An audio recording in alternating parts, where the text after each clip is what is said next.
તો જો અહીંયા વેફરના બટેટા લઈ લીધા છે, હા 10 કિલો લીધા છે. એમાં 1 પાણી કરેલું છે, 2 પાણી કરેલું છે અને અંદર બીજું પાણી છે. બટેટા આવી રીતના છોલી લેવાના, પછી આ રીતના પતરી પાડી લેવાની આ મશીનમાં. અને ડિઝાઇનવાળી કરવી હોય તો આ બાજુથી, નહીંતર આ બાજુથી. જો એકદમ સરસ પતલી પતલી આવી રીતના પતરી કરવાની. તો જો આટલી વેફર લઈ લીધી છે, એને પહેલાં ફર્સ્ટ પાણીમાં આપણે એડ કરી દઈશું. જો એને આમાં ફટકડી કે કંઈ આપણે વાપરતા નથી, એટલે એકદમ 3 થી 4 પાણીઓ હું વોશ કરીશ કે જેનું સ્ટાર્ચનું જે પ્રમાણ હોય છે એ દૂર થઈ જાય. હવે બીજી ડોલમાં એડ કરીશ.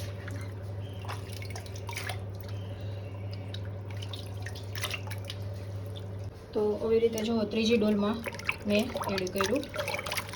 એમાં પણ એકદમ સરસ. જો આમાં કેટલું ડોળ છે, જો આમાં નથી એટલું. હવે આમાં પણ તમને બતાવીશ. હવે બીજું ચોથી વખત વોશ કરીશ. અહીંયા જો પાણી પણ ગરમ થઈ ગયું છે, તો એમાં આપણે સિંધવ નિમક એડ કરી દઈશું. તો અહીંયા હું 4 ચમચી સિંધવ નિમક લઉં છું. આવી રીતે મારે ગયા વર્ષનું છે એટલે એકદમ દબાવીને ભર્યું હોય ને એટલે ગાંગડા થઈ ગયું છે, પણ આમાં તરત જ મેલ્ટ થઈ જશે.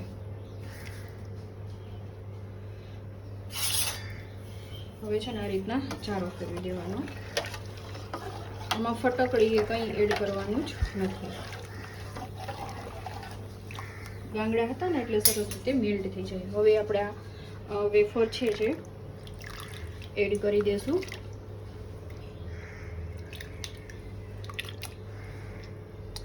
પાણી છે ને એકદમ સરસ ગરમ થઈ જવું જોઈએ. અને હવે ઢાંકણ ઢાંકીને આપણે રાખી દઈશું. તો જો ફ્રેન્ડ્સ, વેફર છે બફાઈ ગઈ છે એકદમ. જો આમ ટ્રાન્સપરન્ટ જેવી થઈ ગઈ છે. અને લઈને પણ તમને બતાવો, બહુ ધોગે છે. તો જો આ રીતના છે ને તરત જ ઇઝીલી કટ થઈ જવી જોઈએ. જો છે ને, અને એકદમ છે ને તમારે કૂક નથી કરવાની. હાવ કૂક થઈ જશે ને તો એ છે ને ભાંગતી જશે. આવી જે આખી હોય છે ને, આખી નહીં રહે એટલા માટે.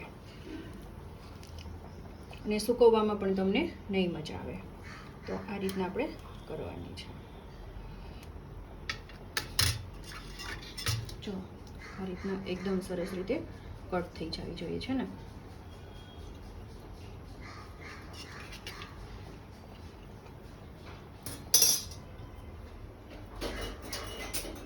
તો હવે એને એક આ ચાયણીમાં નીચે આવી રીતના રાખીને લઈ લેશું એને.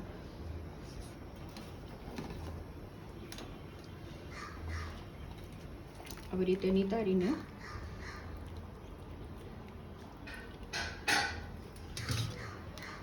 આવી રીતે લઈ લેશું. તો હવે આ વેફર ગરમ એકદમ હોય એટલે છે ને એની કુકિંગ પ્રોસેસ બંધ થઈ જાય. તો એને ઠંડા પાણી આવી રીતના ઉપર ઠંડુ પાણી નાખી દેવાનું. હવે નિતારી અને પંખા બંને ચાલુ કરી દેવાના.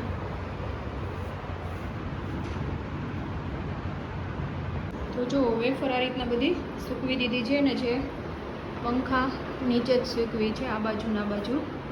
અને આ વેફર પણ કરી લીધી છે. જો ફ્રેન્ડ, સવારની 11 વાગે સ્ટાર્ટ કરી હતી, 11 સાડા 11 થઈ ગયા હતા. અત્યારે વાગ્યા છે 11.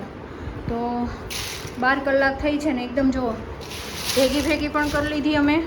અને જો ખખડે છે, તમને અવાજ આવતો હશે.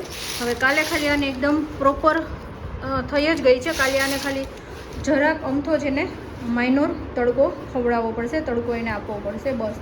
નહીંતર એકદમ સરસ રીતે કડક થઈ ગઈ છે, તમે જોઈ શકો છો. તો બસ અત્યારે એમનેમ જ પંખા નીચે એકદમ સરસ રીતે કરી દેશું.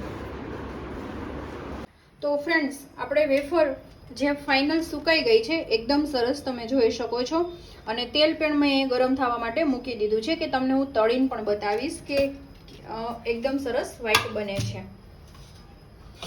તો તેલ આવી ગયું છે કે નહીં ને આ રીતના છે ને મેં જે આ પણ પતરી પાડેલી છે પણ એ પણ એકદમ સરસ થઈ છે, પણ એનો વિડીયો મેં શૂટ નથી કરેલો. તો જો આપણું તેલ આવી ગયું છે, આપણે થોડી થોડી વેફર એડ કરતા જઈશું.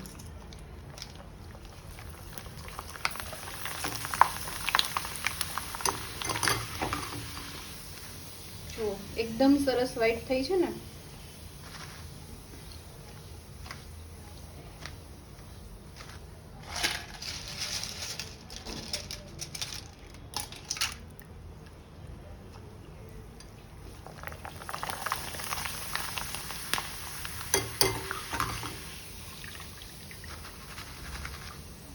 તો આવી રીતે બધી વેફર છે તળી લો પહેલા હું.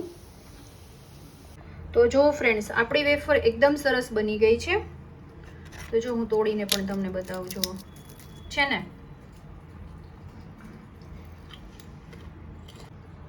તો ફટકડી એડ કર્યા વિના એકદમ સરસ પોચી, ખાવામાં એટલી સરસ બની છે. તો તમારે વેફર બનાવવાની બાકી હોય ફ્રેન્ડ્સ તો જરૂરથી આ વિડીયો જોજો, તમારા મિત્રોને પણ શેર કરજો, અને ચેનલને વિડીયો તમને સારો લાગતો હોય, ચેનલમાં નવા હોય તો ચેનલને પણ તમે સબસ્ક્રાઈબ કરવાનું ભૂલતા નહીં.